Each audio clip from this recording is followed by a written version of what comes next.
Señores estudiantes, qué gusto el poder saludarles. Bienvenidos al segundo ciclo del año 2022 de Universidad Rural de Guatemala. Vamos a tener a bien iniciar esta serie de sesiones en las cuales vamos a ir desarrollando paulatinamente durante estas 16 sesiones el contenido que corresponde a los cursos de preparación para examen técnico profesional.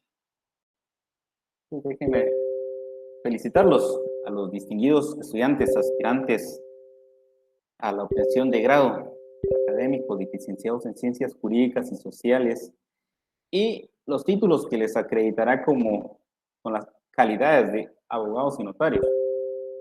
También, qué gusto poder compartir con los distinguidos abogados y otros profesionales afines que cursan la maestría en este ciclo. Bien, voy a tener a bien compartir con ustedes el curso de Derecho Penal y Procesal Penal. El código de este curso es FG 033 y en esta fecha nos corresponde trabajar la semana número 1. El tema que vamos a tratar en esta sesión se denomina definición del derecho penal, pero existen también otros temas concomitantes que vamos a tratar de desarrollar en esta sesión. Mi nombre es Daniel Antonio Reyes Pelicó. Tengo el gusto y el placer y enorme privilegio de apoyar en Universidad Rural de Guatemala, lo cual agradezco inmensamente la ocasión que me permite esta prestigiosa casa de estudios de apoyar en los cursos de preparación para examen técnico profesional. Bien. Quiero decirles que soy licenciado en Ciencias Jurídicas y Sociales, soy abogado y notario, ejerzo de forma liberal el ejercicio de la profesión y vamos a poder conocernos, aunque quizá no de una forma personalizada como quisiéramos, pero las circunstancias no lo permiten en estos momentos. Pero definitivamente vamos a tener comunicación constante. Es necesario, considero, en la etapa en la cual nos encontramos, que todas las semanas podamos compartir ideas, experiencias, realizar las consultas respectivas y, por supuesto, emitir las respuestas necesarias para resolver las inquietudes de cada uno de ustedes. Vamos a iniciar entonces y vamos a indicar el objetivo de la clase para esta sesión.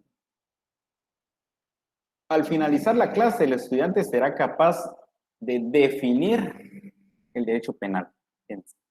Sí, la sustancia del derecho penal, desde el punto de vista objetivo y subjetivo, distinguiendo los límites del poder punitivo y sus generalidades. Ese es el objetivo para el día de hoy y también muy importante, esto sí no se nos puede escapar, porque durante estas 16 sesiones que corresponde a la preparación de este curso, pues vamos a tener necesidad de interactuar, pero a través de un correo asignado a este curso. Este correo es el que aparece en pantalla, que es pública penal y procesal penal @urural.edu.gt. Por lo que es necesario que tomemos nota. Aunque en las primeras sesiones siempre vamos a estar repitiendo el correo para que usted pueda hacer llegar comentarios, consultas, cualquier aporte que considere oportuno, que contribuya efectivamente a la formación de todos los estudiantes y también de quien preside. Toda vez que el derecho está en constante evolución y definitivamente es necesario poder aglutinar toda la información necesaria que está no solo en los libros, sino también en la práctica. Y usted puede aportarlo a través del correo que aparece en pantalla para que podamos compartirlo y socializar esta información con los demás estudiantes. Entonces, en cada sesión que vayamos a realizar, voy a tener abierto el correo electrónico para que usted considera que es necesario profundizar un poquito más en algún tema que estemos nosotros tratando en ese momento, pues usted me escribe, se identifica, escribe al correo que aparece en pantalla y muy gustosamente vamos a atender cada una de las preguntas que usted desee que se conteste o que se profundice en el tema que estemos tratando en ese momento. A partir de ese momento, pues ya estamos aquí realizando las consultas respectivas al correo para saber si alguien desde el inicio tiene algo que aportar al curso para poder realizar una mejor análisis de cada uno de esos o quizá en estos momentos un saludo para que nos indiquen desde dónde nos sintonizan. Sabemos que esta transmisión pues está siendo realizada a nivel nacional. También quiero indicarles que me acompaña en esta sesión y en las 16 sesiones que vamos a tener durante todo el contenido del curso, el licenciado Donald. También agradezco infinitamente el apoyo que él pues me brinda y nos mantiene informados de la forma en la que se está transmitiendo esta clase. Así que muchas gracias, licenciado Donald, y esperamos ahí que nos informe cada uno de los aspectos que se van desarrollando durante el transcurso de la clase. Bien, vamos a empezar entonces a profundizar en el vasto y amplio mundo del derecho y específicamente en la rama del derecho penal y procesal penal. Y vamos a iniciar con la definición del derecho penal. Aunque aparece una definición en pantalla, eso no obsta para que usted, como estudioso del derecho, y dependiendo de los textos, la doctrina que usted haya escogido para realizar su proceso de formación académica, pueda tener otras definiciones que al final lo que va a importar van a ser las características muy particulares y muy puntuales que van a tener cada una de estas definiciones. Y podemos indicar que el derecho penal es la rama del derecho público que regula la potestad punitiva del Estado. El derecho penal asocia a la realización de determinadas conductas llamadas delitos, penas y medidas de seguridad como consecuencia jurídica. Por supuesto que son como consecuencias jurídicas de la realización de o el cumplimiento de los supuestos que establecen las normas jurídicas penales. Entonces, dentro de esta definición podemos ver que el derecho penal es únicamente una rama del derecho. Pero también nos está indicando que está comprendido dentro de un espacio, una ubicación específica del derecho, que es el derecho público. También nos indica que es una facultad o una potestad punitiva del Estado, lo cual es muy importante el poder analizar desde el principio, porque eso nos va a indicar, va a dar los lineamientos necesarios para saber quién es el único ente soberano capaz de poder aplicar el derecho penal, de poder aplicar penas, medidas de seguridad, de poder realizar el juzgamiento de hechos que están expresamente calificados como delitos o faltas. También dentro de esta definición están contenidos varios institutos muy puntuales que durante las semanas siguientes vamos a estar analizando y nos vamos a dar cuenta que existen teorías que tienden a explicar de forma muy específica cada de estos institutos. Y dentro de ellas están los delitos. las penas, medidas de seguridad y por supuesto también al delincuente.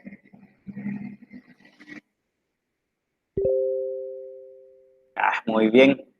Saludos cordiales al distinguido Lorenzo Chiquimul Piox, que ya nos envía la primera inquietud. Dice, buenas tardes, la primera vez que accedo a esta plataforma quisiera integrarme a la clase. Mi nombre es, estoy debidamente inscrito en la fase pública de este semestre. Bueno, entonces, allí únicamente está accediendo al correo. Es necesario que se realice la consulta respectiva con su coordinador, no solo académico, sino administrativo, para que le den las instrucciones. Pero que no había llevado clases a distancia con nosotros y por eso pues, en este momento está dificultando. Pero es una cuestión administrativa en este caso. Bien, vamos a continuar y nos indica que el derecho penal es la rama de las ciencias penales que estudia al delincuente, a la víctima, al delito, a las penas y a las medidas de seguridad. Bien, y entonces como fundamento, como objeto de análisis o de estudio del derecho penal, pues a lo largo de la historia se había centrado en el delincuente, porque el delincuente era la persona que generaba una actividad de conducta, que puede ser de acción o de omisión, que encuadra su conducta en un tipo penal específico, no violenta la norma, ajusta su conducta a lo que establece la norma. Y esta conducta es prohibitiva para los sistemas jurídicos, de tal cuenta que necesariamente existe un elemento retributivo por parte del Estado, que es una pena o una medida de seguridad.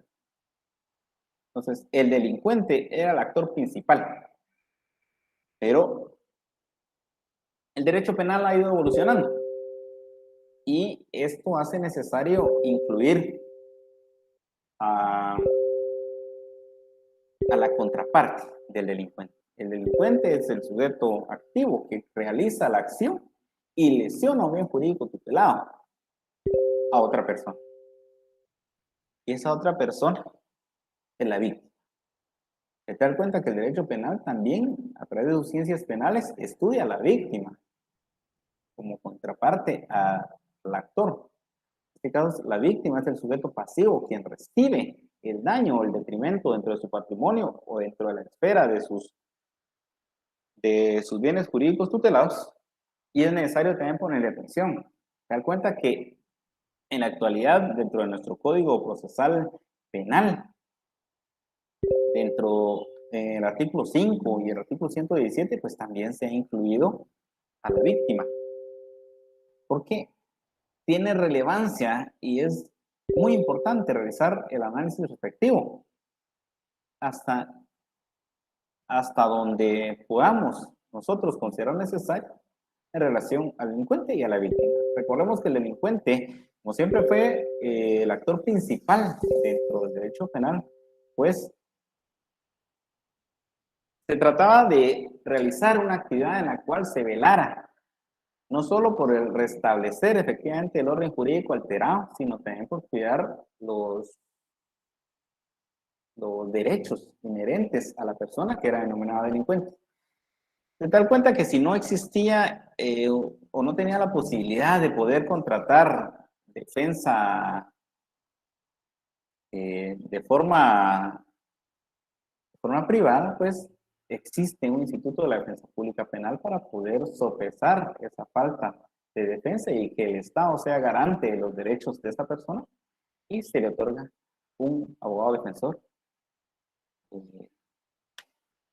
por parte de ese instituto. Pero también ahora existe un instituto de la víctima, quien realiza asesoramiento en relación a la víctima y también se le da la asistencia técnica necesaria a la hora de solicitar la reparación o resarcimiento del daño que se le ha realizado como consecuencia de un hecho delictivo calificado como delito. ¿Y el delito? Bueno, que el delito es la conducta descrita en un tipo penal, el cual el delincuente ajusta y efectivamente tiene una consecuencia o una reclusión que es la pena en la medida de seguridad.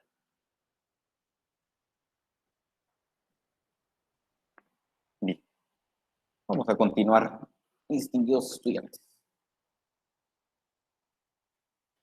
Bien, entonces el derecho penal va a ser estudiado desde dos puntos de vista. El primer punto de vista es desde el punto de vista subjetivo. El ius puniendi. Vamos a indicar que el derecho penal subjetivo se define como el ius puniendi. Mira, pregunta entonces de importancia que debemos anotar porque no podemos cursar los cursos de preparación para examen técnico profesional sin definir adecuadamente qué es el ius puniendi, qué otro nombre puede tener el ius puniendi, y es el derecho penal subjetivo. Ahora, ¿qué significa? Significa el derecho o facultad del Estado para castigar. Muy importante entonces indicar que únicamente el Estado es el ente capaz de castigar. Ninguna persona individual, ninguna persona jurídica particular puede arrogarse esa facultad de castigar. Y muy importante también, el Estado únicamente a través de las instituciones creadas y a las cuales les ha delegado esa función de castigar y ejecutar lo juzgado. Se da cuenta que al indicar que el Estado tiene muchas instituciones estatales de educación, instituciones estatales de administración, instituciones estatales de manejo de recursos que pertenecen al mismo Estado, pero esas instituciones no tienen la facultad para poder realizar esa función de castigar. Únicamente el Estado, o sea, el derecho subjetivo, denominado ius puniendi, pero a través de las instituciones que el mismo Estado ha creado y ha dotado de competencia para poder realizar esta función. Bien, el ius puniendi solo es potestativo del Estado, pues es el único con facultades para conocer y decidir sobre la existencia de un delito y la aplicación de la pena. Bien, entonces únicamente el Estado puede conocer delitos y aplicar las penas a través de las instituciones creadas.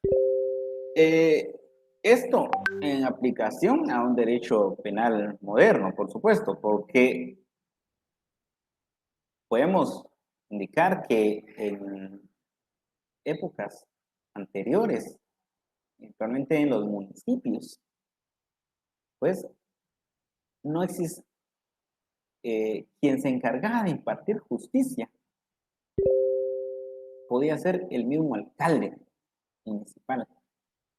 Y sabemos que esa persona tiene funciones específicas y no le corresponde la aplicación de justicia. Pero en épocas anteriores, las alcaldías municipales, incluso existían rótulos en donde decía alcaldía y juzgado de paz, porque se le había indicado o se le había dotado de competencia para poder realizar esta función, cosa que en este momento ha sido superada por el derecho penal moderno. Nos saludan Elmer Antonio Najarro Quiño desde Jalapa. Bien, saludos desde Jalapa hasta Jalapa. Qué bueno poder saludarlos y poder conocerlos, pero en algún momento poder compartir con cada uno de los distinguidos estudiantes y profesionales que están dentro de esta plataforma. Érico Giovanni dice: buenas tardes, les saluda de la ciudad de San Marcos. Qué bueno poder saludar hasta San Marcos. ¿qué bibliografía se debe leer? Es una consulta para mejorar los conocimientos. Y esta es la única plataforma para comunicarnos o por WhatsApp. Gracias. Sí, en cuanto al medio de comunicación, distinguidos profesionales y queridos estudiantes, pues sí es el único medio. Es el correo asignado al curso. En cuanto a la bibliografía que pueden consultar, pues existen varios autores.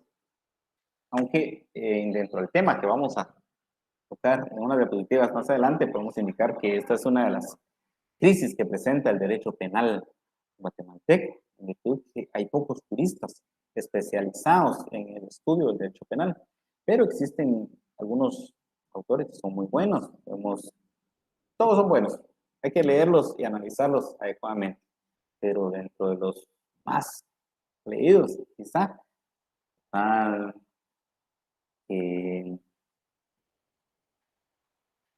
los libros del doctor Héctor Aníbal de León Velasco y José Francisco de Matabela, ahí valga la publicidad, el doctor Benito Maza, Carlos Caguapé, Alfredo Poroso Uyú, varios notados tratadistas guatemaltecos, pero todos son buenos, todos son buenos.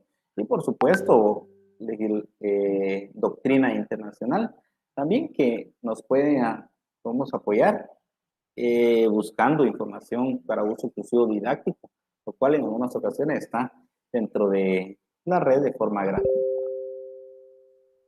Bien, vamos a continuar, distinguidos estudiantes.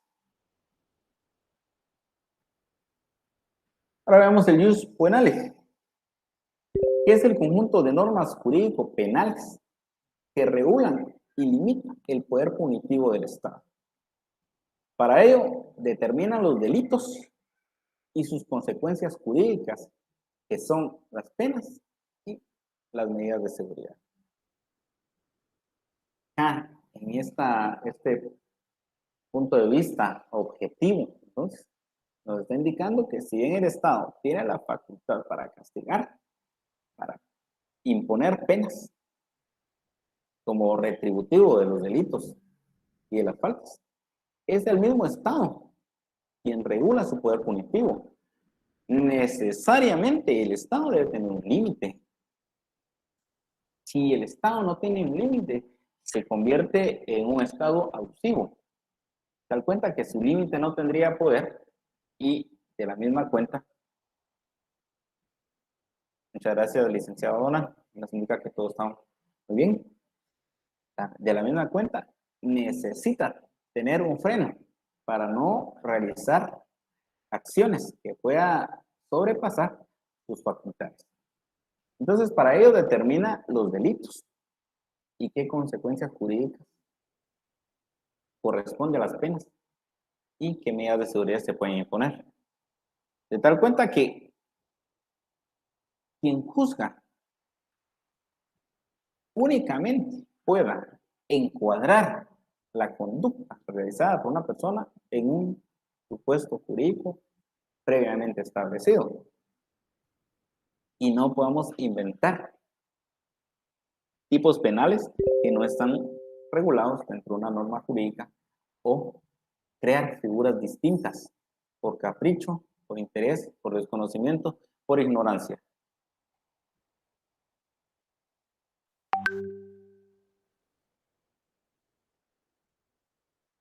Bien, nos envían correos. Muy bien, qué gusto poder atender cada uno de esos correos. Se indica que estamos acá pendiente de la transmisión.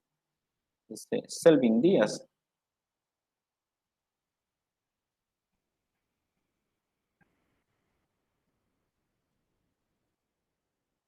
Muy bien.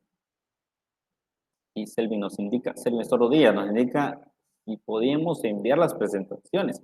Fíjense, distinguidos estudiantes, que las presentaciones sí no las puedo transmitir por decisión institucional. Y para eso debemos estar nosotros conectados y podemos realizar las capturas de pantalla respectivas. Y en cuanto a lo indicado, que el Estado es el único que puede castigar, pero y el castigo que realizan los pueblos mayas.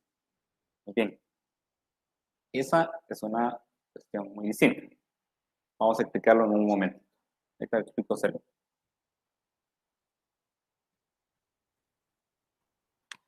Y muy interesante, y esto lo vamos a ver en una semana, en la semana 10 como en la semana 11 más o menos, porque sí se le debe encontrar una explicación, pero únicamente el Estado como, como persona jurídica. Y recordemos que el Estado tiene varios elementos. El Estado tiene que tener un territorio, tiene que tener población, tiene que tener un fin, un orden jurídico establecido. Y dentro de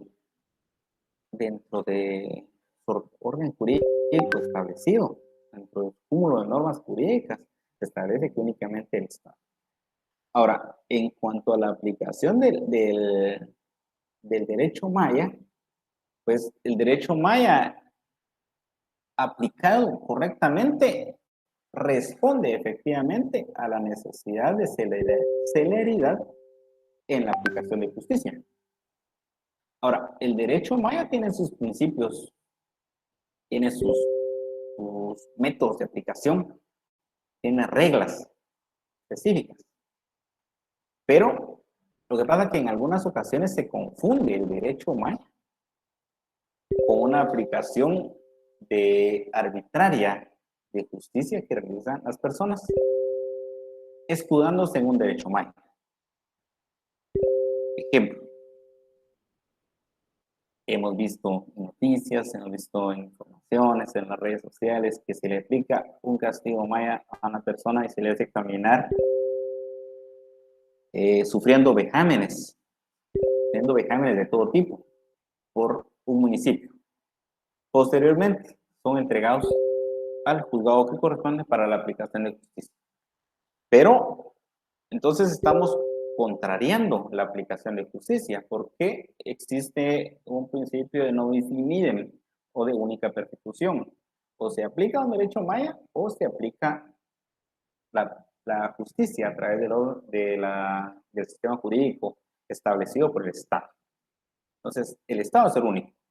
Pero, sin embargo, podemos hablar del convenio 169 de la OIT, en el cual reconoce la aplicación de justicia de los pueblos mayas, pero pueblos mayas plenamente establecidos, porque responde efectivamente esa aplicación de justicia a la celeridad dentro de un proceso penal, solo que ese proceso penal es de forma oral, pero sí es posible aplicarlo.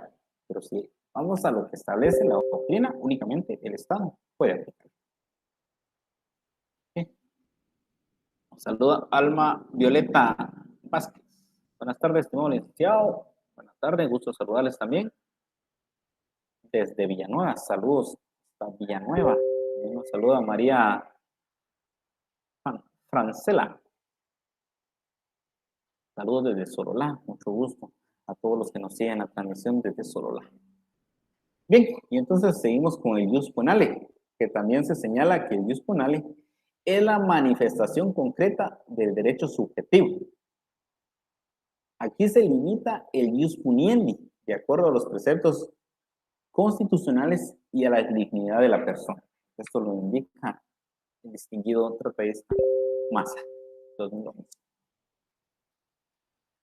Bien, entonces, si el jus puniendi es la facultad que tiene el Estado de juzgar y ejecutar los juzgados, el jus ponali es el límite a esa facultad, es el límite de ese poder, porque efectivamente el jus ponali, o sea, el Estado a través del jus ponali, crea los tipos penales específicamente, los aglutina en un cuerpo jurídico normativo y establece de una vez la consecuencia jurídica que estas conductas puedan tener. Y estas están reguladas en un ordenamiento jurídico específico, en un código específico, en una ley específica, en este caso denominada Código Penal. Vamos a continuar. Veamos la naturaleza jurídica del derecho penal. Y al hablar de naturaleza jurídica, tenemos que pensar en descubrir la fuente, video o el lugar de ubicación que le va a corresponder a una norma jurídica, es decir, a una rama del derecho.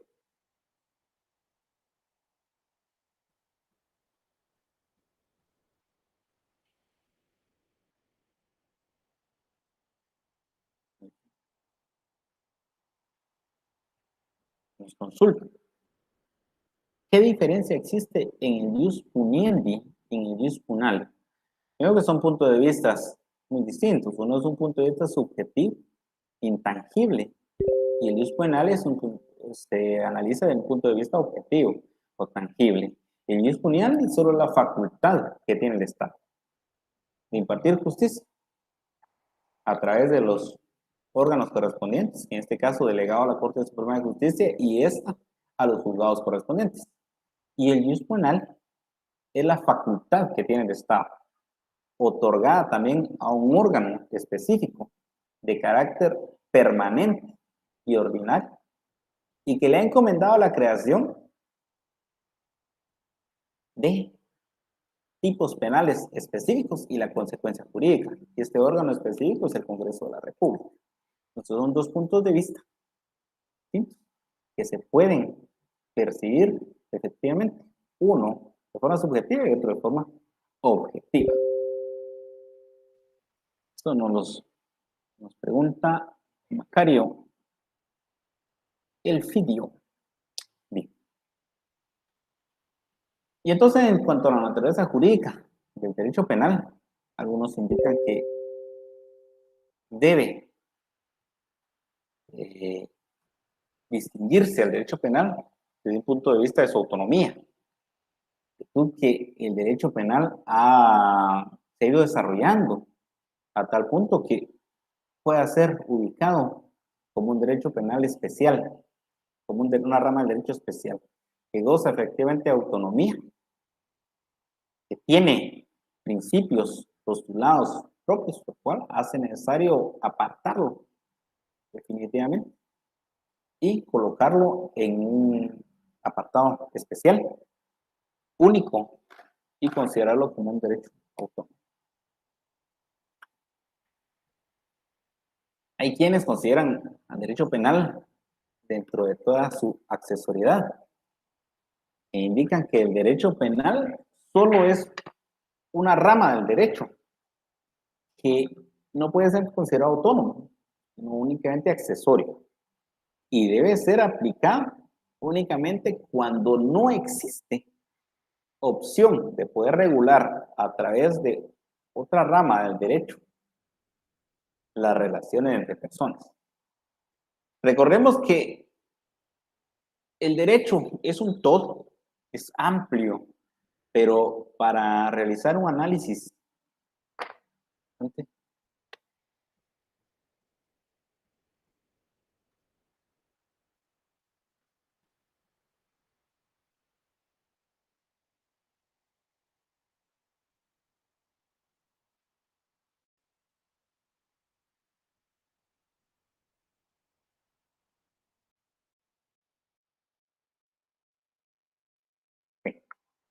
para realizar un análisis de forma didáctica, pues se ha separado en distintas ramas del derecho, pero el derecho es un todo, es integral, que es aplicado a la vida social de las personas, desde su nacimiento hasta su muerte o deceso. Y entonces el derecho penal debe ser aplicado en última ratio. Cuando las relaciones interpersonales o sociales han fracasado y el Estado no tiene otro medio de poder establecer o restablecer el orden jurídico alterado por otra rama del derecho.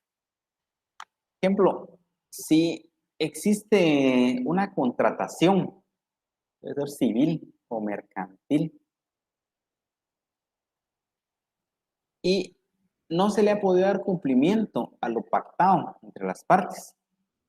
Existen formas de efectivamente darle cumplimiento, siempre dentro del derecho civil, pero utilizando también una rama del derecho denominada derecho procesal a través de los juicios ejecutivos o los procesos de ejecución según corresponda.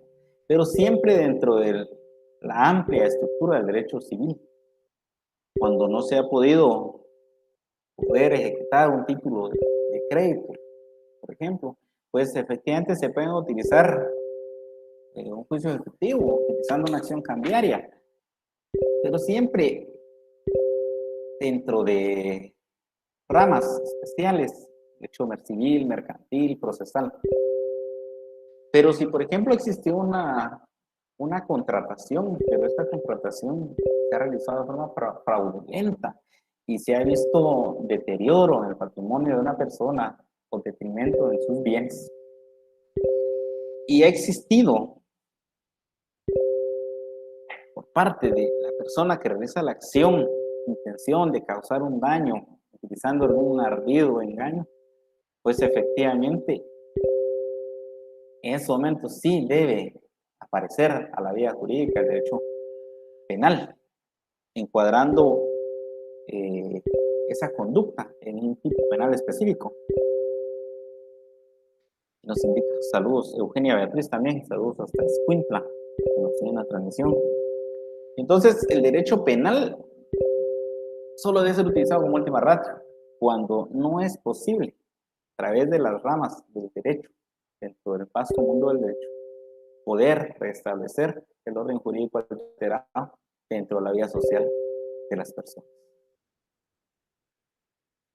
También hay quienes indican que el derecho penal debe ser ubicado dentro del derecho privado, toda vez que existe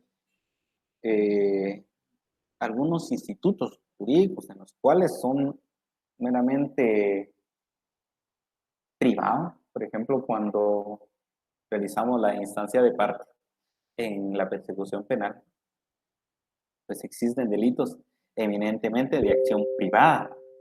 Existen institutos como el perdón del ofendido, el sobreseimiento y el proceso de la persecución penal en ciertos delitos muy particulares. Pero no es suficiente argumento como para establecer que el derecho penal debe ser considerado y catalogado y ubicado dentro del derecho privado. Ahora, nos falta entonces el derecho público. Y el derecho público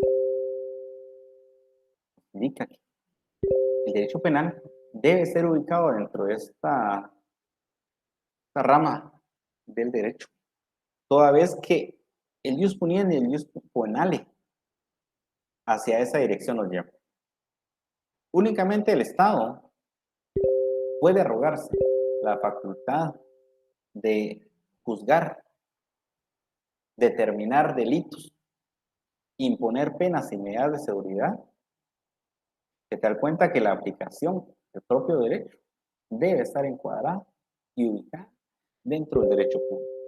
Por lo que vamos a indicar que la naturaleza jurídica del derecho penal es de naturaleza pública. Vamos a revisar si no existe otro correo hasta este momento. Sí. Saludos a Claudia Irene Ortiz desde la ciudad capital. Me gusto poder compartir con cada uno de ustedes.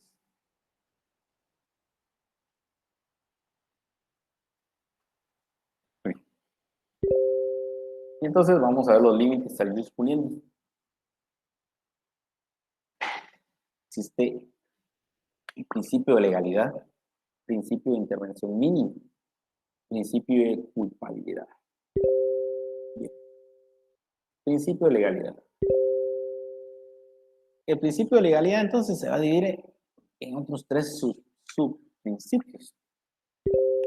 Reserva absoluta de la ley, exigencia de certeza de la ley, prohibición de analogía. ¿Y en qué va a consistir la reserva absoluta de la ley? Les pregunto.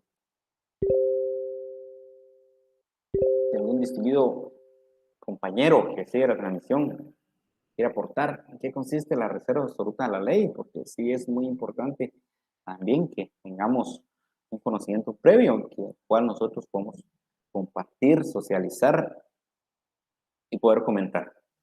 ¿En qué consistirá entonces la reserva absoluta de la ley? Vamos a dar 30 segundos para poder contestar.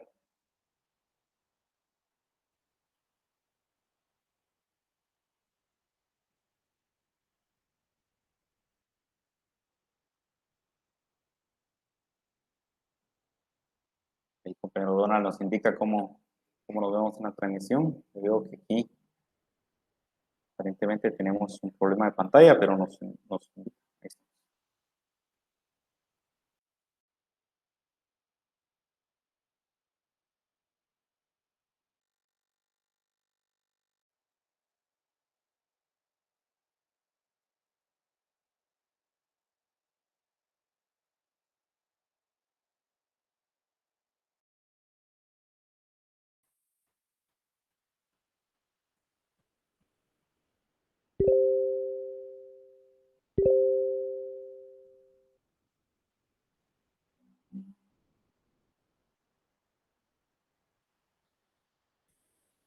Gracias, compañero.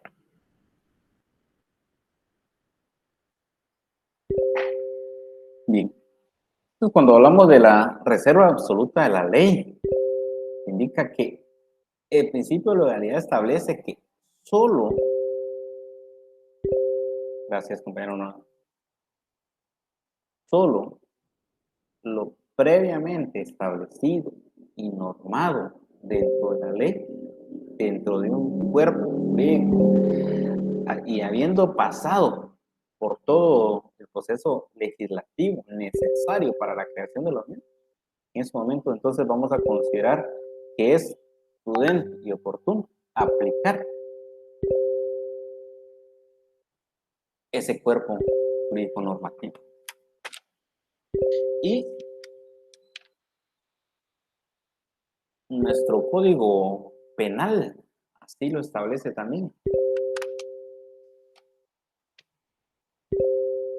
En el artículo 1, el cual también aparece dentro del Código Procesal Penal dentro del artículo 1 y en el artículo 17 de la Constitución, al indicar que nadie podrá ser penado por hechos que no estén expresamente calificados como delitos o faltas por ley anterior a su perpetración, ni se impondrán otras penas que no sean las previamente establecidas en la ley.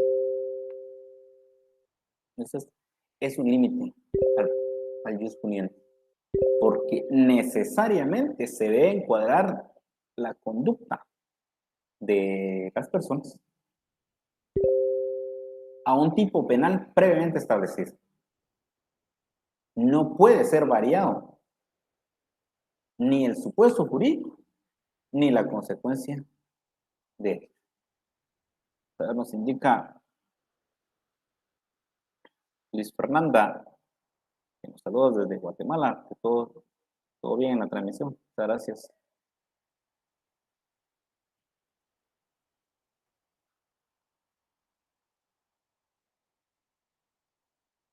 Nos consultan si el derecho penal su naturaleza es pública, jurídica es pública y privada. Entonces, no, la naturaleza jurídica del derecho penal es eminentemente pública, pero existen ciertos institutos en los cuales las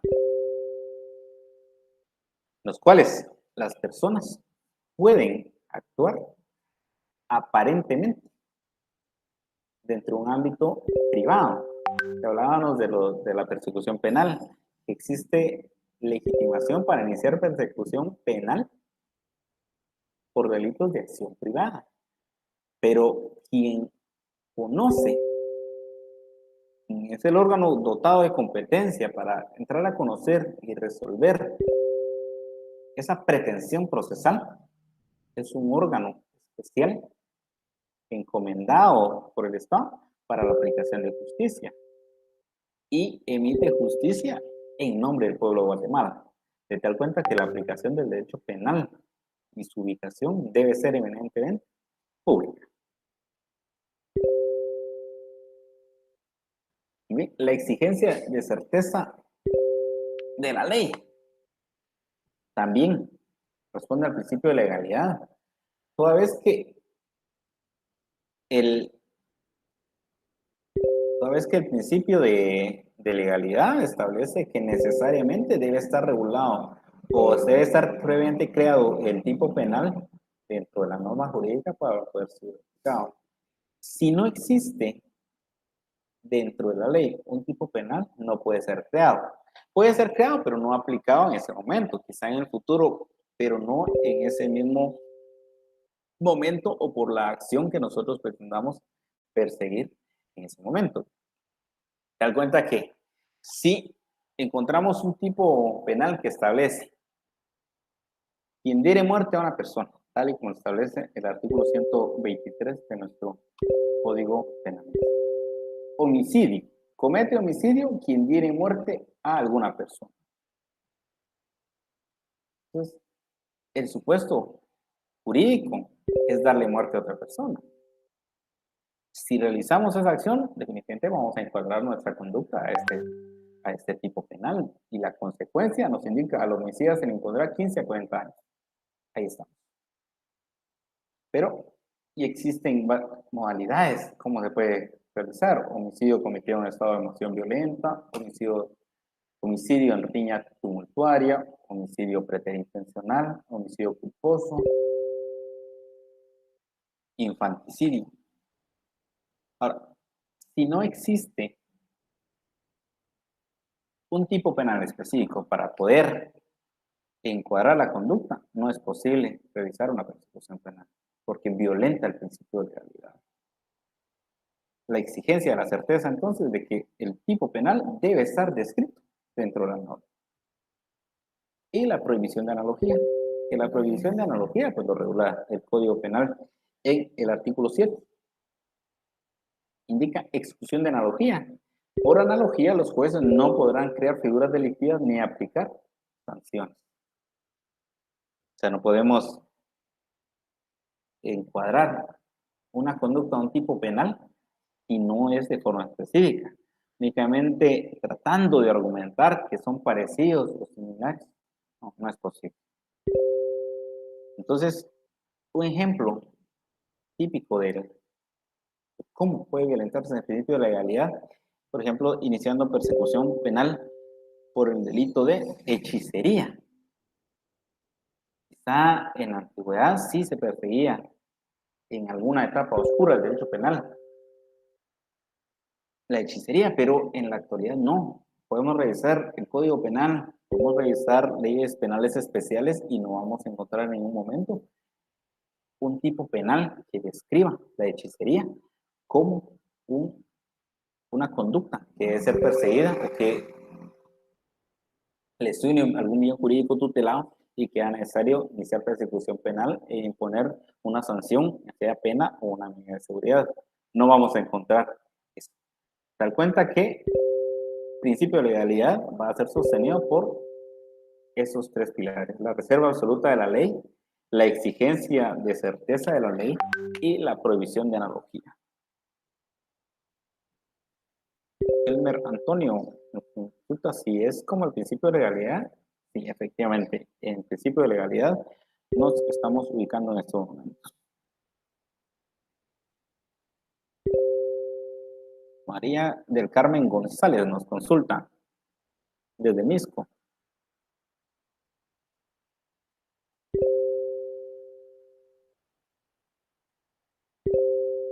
Sí, dice, la reserva legal, a mi punto de vista, consiste en que solo se puede regular delitos e imponer penas en base o con base a una ley específica. Sí, siempre y cuando esté normado dentro de un cuerpo jurídico de carácter penal, pues sí, sí se puede imponer. No estando regulado, pues entonces no podría, porque esos tres pilares que sostienen la reserva absoluta, solo lo normado en la ley, la exigencia de la certeza de la ley, que sí debe existir, y la prohibición de analogía no lo permitiría.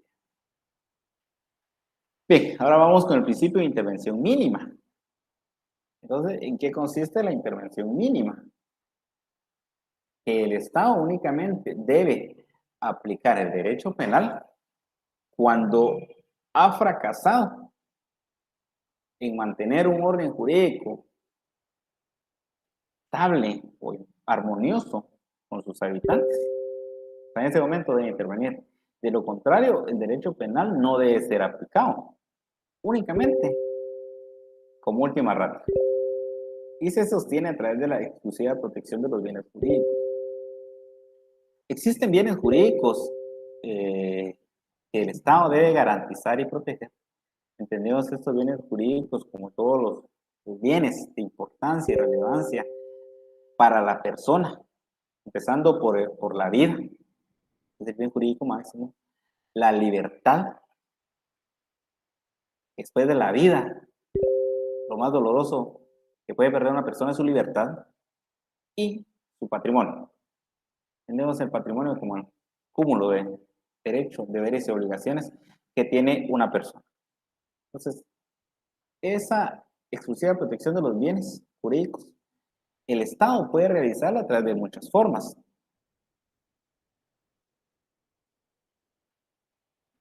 Mucho gusto a José Javier Orozco desde San Marcos. Saludos para San Marcos.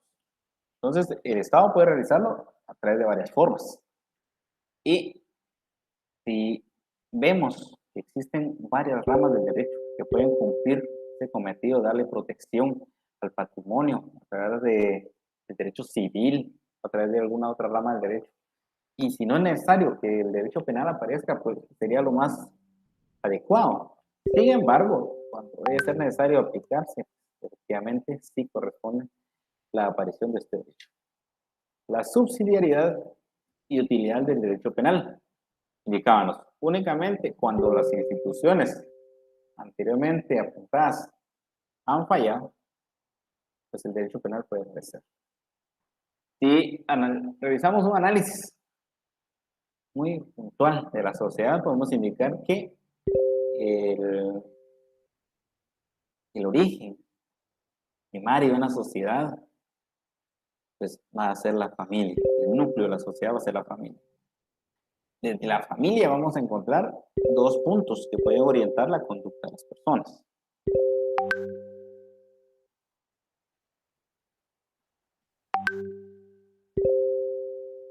Ok, esperado, licenciado.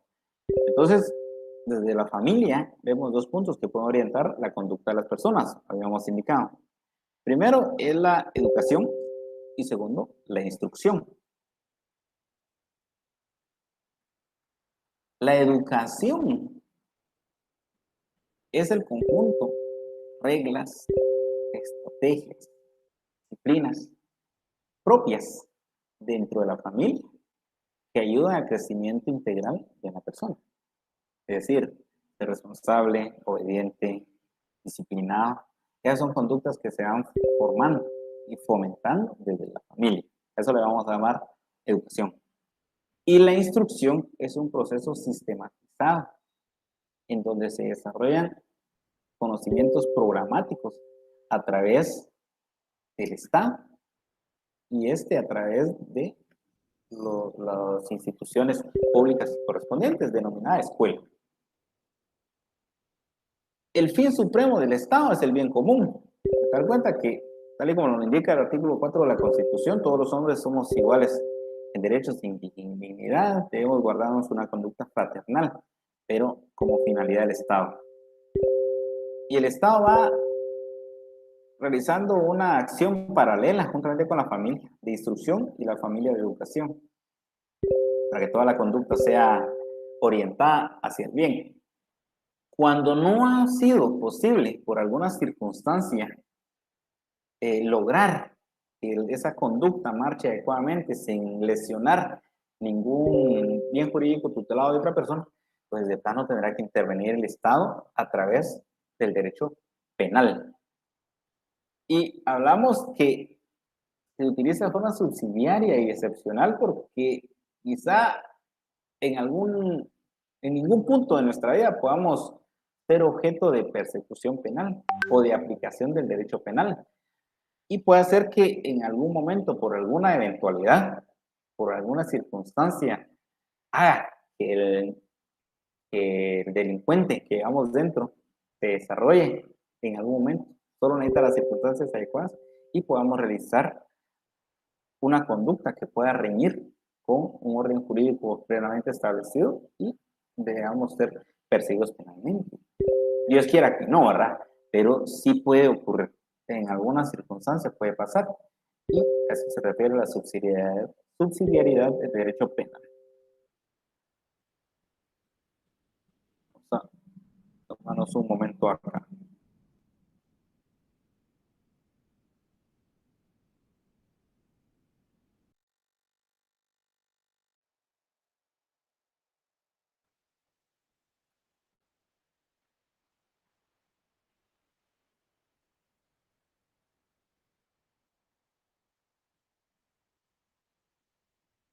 Bien. Entonces, llegamos al tercer punto, que es la responsabilidad por los hechos. Y la responsabilidad por los hechos es una cuestión meramente personal en relación a la persona que realiza una conducta de delito o de falta, que necesariamente el ajustar su conducta a un supuesto jurídico pues, tendrá un efecto retributivo. Tal cuenta que se le tendrá que imponer una pena o una medida de seguridad según corresponda.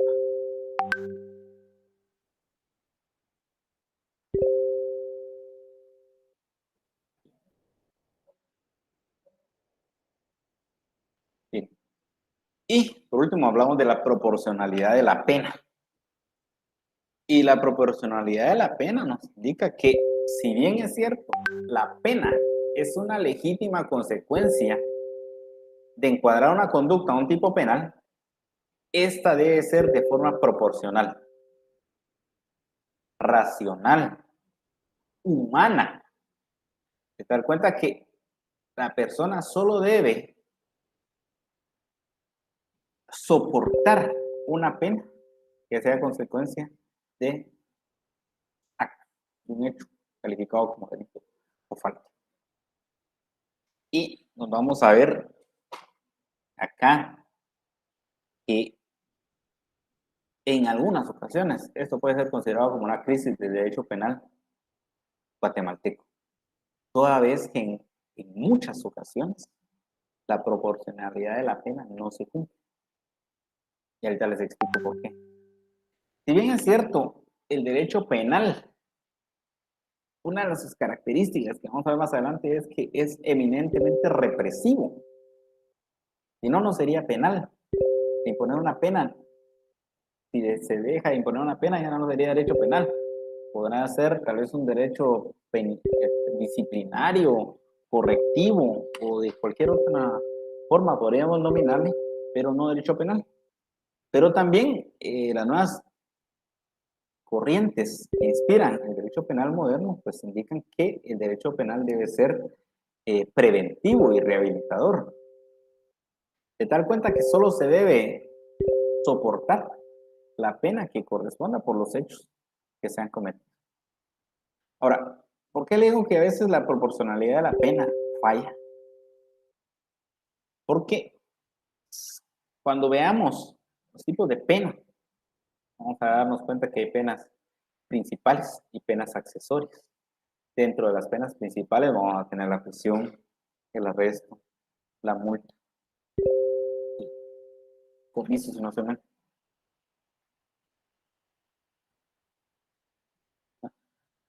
el comiso y la pérdida de los objetos o instrumentos. Perdón, la pena de muerte, de prisión, arresto y multa. El comiso es accesorio. Entonces, si un tipo penal establece que la consecuencia de encuadrar esa conducta es prisión, entonces definitivamente no puede soportar muerte, porque ahí indica prisión. Pero vamos a llamar proporcionalidad de la pena. Si el tipo penal establece que como consecuencia del supuesto existe la necesidad de imponer una multa, esa sería la pena, eso se debe soportar y no prisión. Sin embargo, en la práctica, se van a dar cuenta que en algunas ocasiones, cuando no existe un juez garantista, la proporcionalidad de la pena no se cumple. Un ejemplo práctico. Si una persona, imaginemos en este momento una persona eh, es detenido por la policía por una responsabilidad de conductores, por ejemplo. ¿Cuál es la pena que se espera tener? Según el artículo 157 del Código Penal, será sancionado con multa de 50 o 1000 quetzales y privación de la licencia, aunque eso ya está superado también. Ahora, la pena es distinta a través de la reforma que se realiza, pero la consulta es, cuando existen, cuando existen jueces garantes, pues se aplica únicamente la pena. En algunas ocasiones en la práctica, pues se ha enviado, si no, si no llena requisitos, por ejemplo, en este momento, o no se tiene, o se realiza el hecho, o se ha cometido el hecho en horario inhábil, pues en algunas ocasiones las personas pasan en prisión, no están cumpliendo una pena principal, porque así lo establece el código. Sin embargo, aquí no existe proporcionalidad, porque efectivamente debe ser juzgado únicamente por la pena que se espera, y en ningún momento debe ser, o esta persona debe sufrir en ningún momento una privación de la libertad de esta forma. Sin embargo, en la práctica se van a dar cuenta que sí, efectivamente puede ser realizado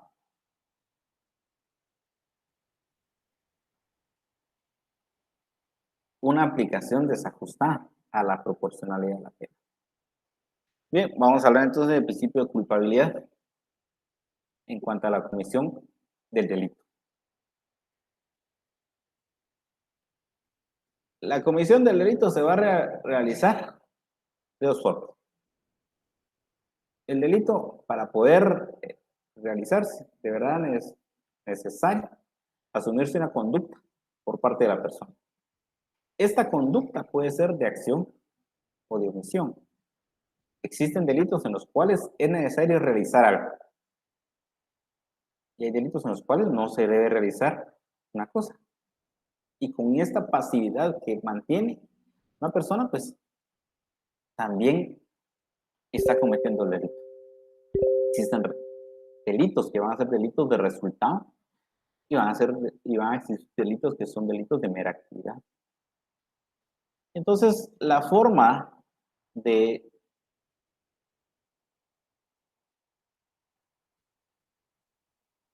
sí, es correcto, compañera. Muy bien. Aquí en cuanto a lo que establece el artículo 157, la pena principal es de multa.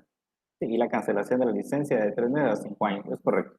Sí, pero el punto era que en algunas ocasiones, pues, se remitía carceletas a la persona que había cometido el delito y posteriormente se escuchaba al siguiente día, lo cual evidentemente se viola ese principio de proporcionalidad de la pena, porque en un momento dice la ley, dentro de su pena, que debe ser de prisión. Y aún hayan sido horas, cuales haya sido privado de su libertad, pues no corresponde a la proporcionalidad de la pena. Muchas gracias a la compañera que me envía la respuesta. Muy bien, entonces estábamos en el principio de culpabilidad y establece el resultado prohibido ha de haber sido requerido por ella o ser el fruto de la acción propia, imprudente. Entonces estamos hablando de el buscar un resultado o no buscar el resultado. Porque si yo planifico realizar un asalto a una agencia bancaria, pues tuve que haber analizado horario de los guardias, infraestructura, avenidas principales para el escape, haber contactado a otras personas que me ayudaran, sea ejecutando el hecho o facilitándome todo lo necesario. Yo estoy buscando el resultado prohibido, que es agenciarme de capital de forma ilícita. Entonces, ahí es donde se aplica el principio de culpabilidad. Necesariamente, yo quiero realizar un hecho, teniendo el conocimiento de que esta conducta es prohibida, o indica que debe ser el fruto de una acción propia, imprudente, que puede ser la aplicación de los delitos culposos, que estos delitos son los que se van a realizar por impericia, imprudencia, negligencia. Si yo manejo un vehículo en una zona en donde debo ir a 40 kilómetros por hora, pero yo manejo alta velocidad, pasando los 70, 80 kilómetros por hora, y como consecuencia de mi imprudencia, lesiono, entonces puedo dañar propiedad o lesionar a una persona, pues necesariamente esos elementos juntan a que el principio de culpabilidad sí pueda ser, perdón, aplicado en este caso. Que nos dice la compañera, compañero.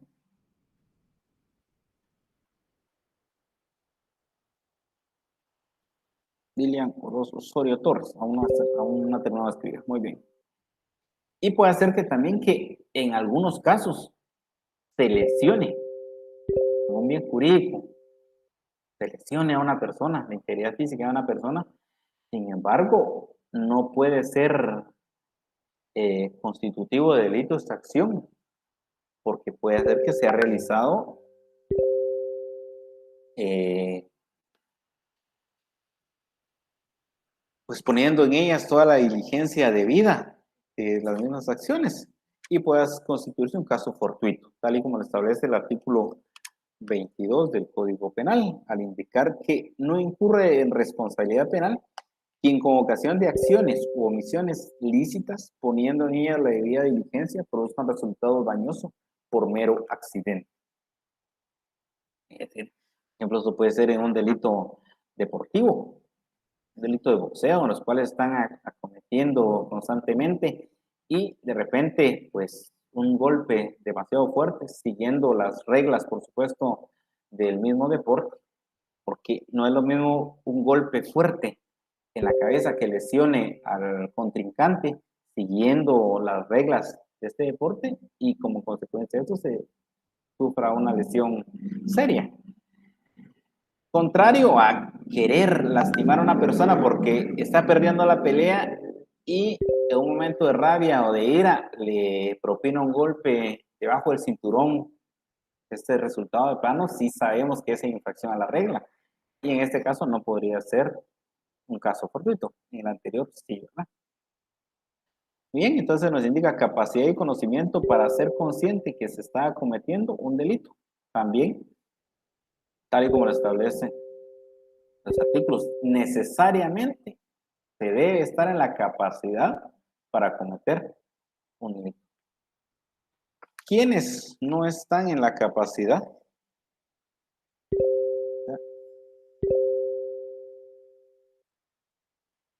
En los casos de inimputabilidad, el menor de edad. Quien en el momento de la acción o omisión posea a causa de enfermedad mental o desarrollo psíquico incompleto o retardado o de trastorno mental transitorio. Y también existen causas de justificación. Legítima defensa, estado de necesidad, legítimo ejercicio de un derecho. Y más adelante pues la vamos a analizar una por una. Saludos a Lilian Osorio, también nos escribe, nos comenta. Muchas gracias.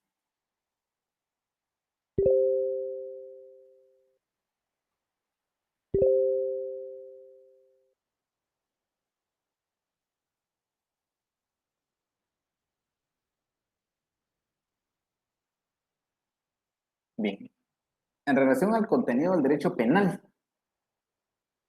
contenido del derecho penal se va a clasificar en derecho penal y ciencias del derecho penal. El derecho penal va a corresponder al conjunto de normas jurídicas penales creadas por el Estado para determinar los delitos, las penas a imponerse y también las medidas de seguridad que correspondan a estos delitos. Y las ciencias del derecho penal se refiere a un conjunto de principios y doctrinas relativas al delincuente, a la pena y a las medidas de seguridad. El Estado impone penas, describe cuáles son las penas, en qué consisten las faltas, cuáles son las consecuencias, y las ciencias del derecho penal realizan un estudio doctrinario acerca de estos institutos jurídicos.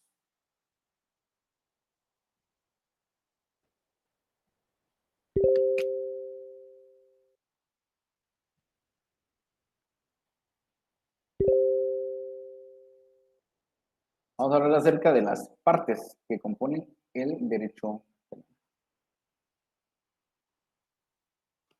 El derecho penal posee una parte general, denominada parte general del derecho penal, y una parte especial del mismo derecho penal. Dentro de la parte general vamos a encontrar las distintas instituciones y preceptos, así como principios y otras categorías y doctrinas relativas al estudio específico del delito, del delincuente, de las penas y de las medidas de seguridad. Esto lo vamos a encontrar también dando un análisis doctrinario dentro de los libros o bibliografías que tengamos a la mano. Pero también van a aparecer dentro de la parte que contiene el libro primero del Código Penal guatemalteco.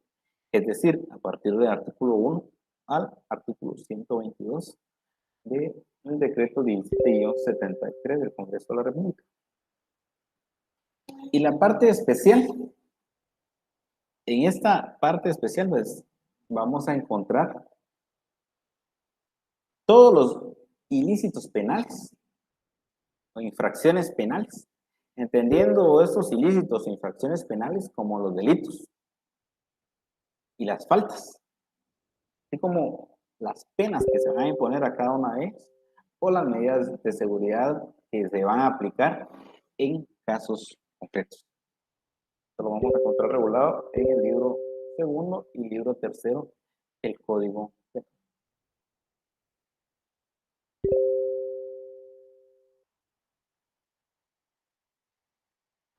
Ahora veamos las ramas del derecho penal.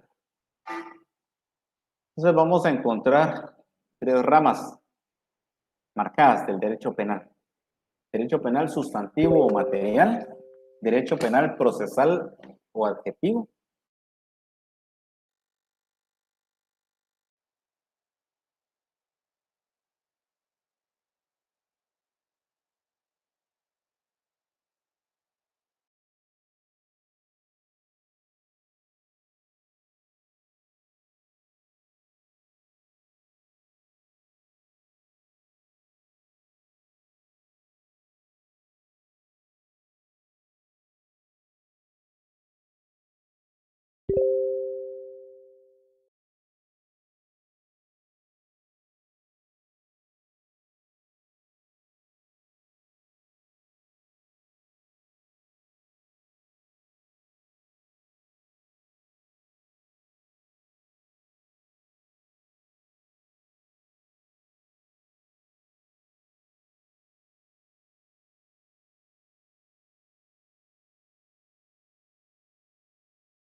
hola, ¿qué tal?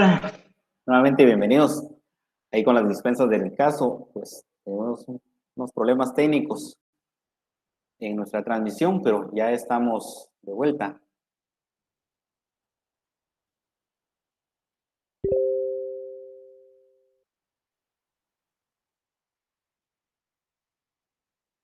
Bien, entonces estábamos hablando de las ramas del derecho penal. Y hablábamos que el derecho penal, pues es el sustantivo o material de la sustancia. Es el objeto que se persigue y que se estudia en este punto, que sería el delito, el delincuente, las penas y las medidas de seguridad. Pues, esto lo vamos a encontrar contemplado y regulado a través del Código Penal, que sería la ley penal material.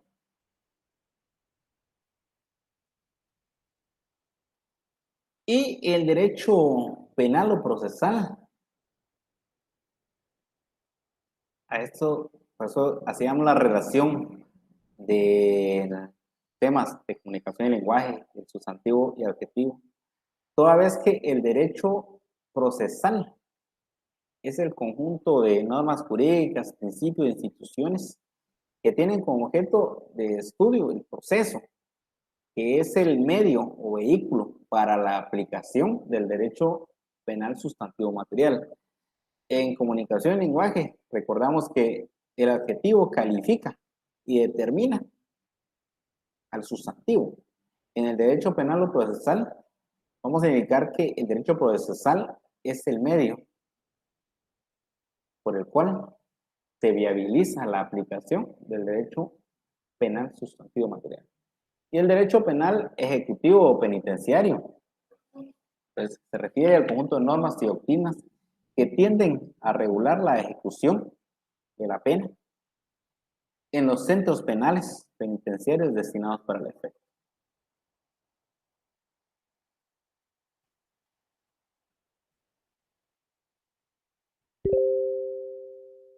Fines del derecho penal.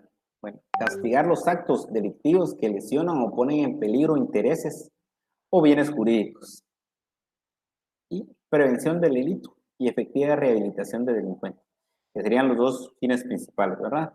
El carácter meramente retributivo por los hechos cometidos y las nuevas tendencias de derecho penal establecen que debe apelarse a la rehabilitación, primero a la prevención, estableciendo las penas, estableciendo un efecto disuasivo en las personas para que no incurran en conductas que puedan acarrear hacia su persona la imposición de la pena como carácter preventivo y la rehabilitación del delincuente cuando esta pena ha sido impuesta como consecuencia jurídica de la comisión del delito. Características del derecho penal. Vamos a indicar que es una ciencia social y cultural. Es normativo, porque efectivamente establece obligaciones, el deber ser. Establece prohibiciones o mandatos que son impuestos, no son consultados, parte de su heteronomía. La obligación que se tiene de acatar es imperativo. Esa prohibición debe cumplirse, porque efectivamente así lo establece el Estado. Es de carácter preventivo, toda vez que se establece la forma en la cual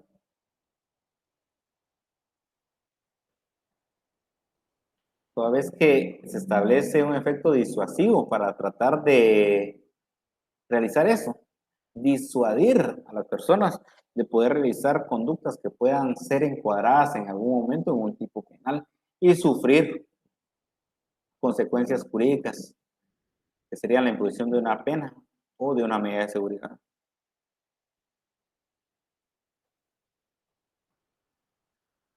Bien, me consulta Freddy Bernardo, ¿cómo se maneja el tema de asistencia? Esa es una cuestión muy importante. Debe usted ingresar cada vez, cada sábado, a las sesiones que correspondan y el sistema de universidad dentro de su plataforma automáticamente registrará su asistencia. Bueno, pertenece al derecho público y habíamos realizado las anotaciones del por qué pertenece el derecho penal al derecho público. ¿Qué es valorativo? Pues valora la conducta de las personas. Realiza un análisis de la conducta, la forma en la cual se ha realizado la misma, todos los elementos necesarios y concomitantes que sean necesarios para determinar el grado de responsabilidad y participación que tienen las personas dentro de la comisión de un hecho calificado como delito. El derecho penal es finalista, el derecho también es sancionador y hablábamos de que no podemos hablar de un derecho penal si no tenemos la característica de ser eh, sancionador. Es finalista, hablábamos que es finalista porque el derecho penal lo que persigue es el fin supremo que tiene el Estado, es el bien común. Se da cuenta que el derecho penal nos va a servir para poder restablecer un orden jurídico roto por una conducta o debilitado por una conducta que ha sido de las que el mismo Estado ha establecido como prohibitivas y que debe imponerse una pena. Debe ser preventivo y rehabilitador, ¿sí? Dentro de las políticas criminales que establece el Estado, también existen programas, lineamientos orientados a prevenir el delito y rehabilitar al delincuente una vez que ha sido condenado por un hecho calificado como delito.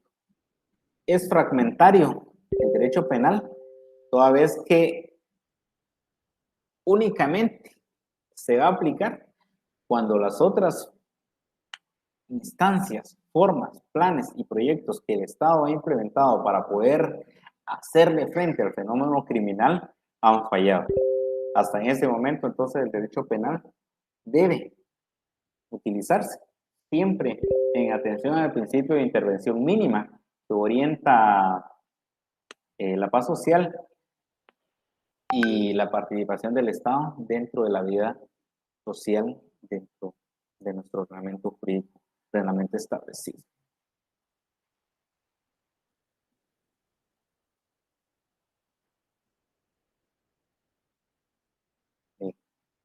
Evolución histórica del derecho penal. Vamos a indicar que existe dentro de la evolución histórica una época de la venganza privada, en la cual no existía el Estado y se podía realizar el ejercicio legítimo de la venganza de forma privada.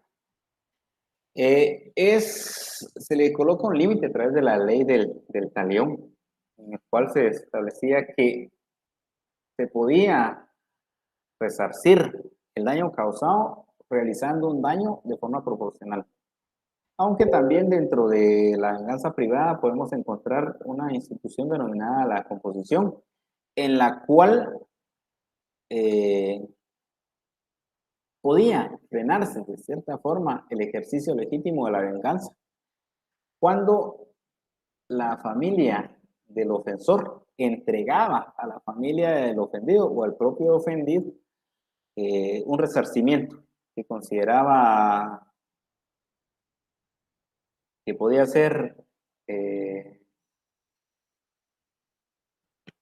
podía ser justo, digamos, proporcional, y a través de esta composición se limitaba el ejercicio de la venganza privada. En la época de la venganza divina, correspondía el ejercicio de esta venganza, realizarla a los jueces que regularmente eran sacerdotes, y esta venganza era ejercida en nombre de Dios. En la época de la venganza pública, pues el Estado es quien realiza el ejercicio de esa venganza, solo que en esta época, pues la pena que se realizaba era desproporcional e inhumana. Existe un periodo humanitario en el cual establece que las penas deben ser proporcionales al hecho causado.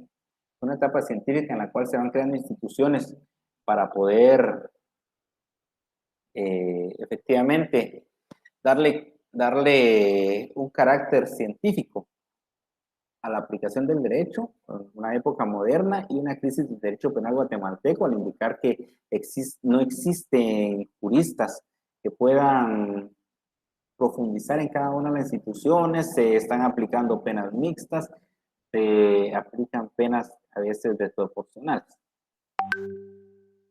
Diversas denominaciones del derecho penal, podemos indicar que puede ser denominado derecho penal, derecho criminal, derecho castigador, derecho represivo, derecho sancionador, derecho determinador, derecho reformador, derecho de prevención, derecho protector de los criminales y derecho de defensa social. Clases de derecho penal. Existen derecho penal administrativo, derecho penal disciplinario, derecho penal fiscal o tributario. La relación que tiene el derecho penal con otras disciplinas jurídicas, pues tiene relación con el derecho constitucional, toda vez que no puede contraerse la Constitución a través de otras normas jurídicas de carácter ordinario. Con el derecho civil, porque siempre va a tener una estrecha relación con el derecho internacional, toda vez que existe la necesidad de aplicar convenios internacionales, lo cual nos lleva al derecho convencional, y con la legislación comparada, porque se puede comparar la forma de regular distintos fenómenos criminales en otros países. También vamos a encontrar dentro de este tema la enciclopedia de las ciencias penales, y dentro de las enciclopedia de las ciencias penales podemos encontrar la filosofía del derecho, la historia del derecho, la legislación comparada, antropología criminal, psicología criminal, sociología criminal, penología, derecho penitenciario, política criminal y criminalística. Y también vamos a encontrar escuelas de las ciencias penales, que son eh, pensamientos, doctrinas, postulados que inspiran en determinada época la forma en la que se regula cada una de las instituciones que comprenden el derecho penal. Vamos a encontrar la escuela clásica, la escuela positiva, con sus distintos postulados, cada una de ellas, que es necesario ahondar en casa, las escuelas intermedias eclesiásticas y el positivismo jurídico.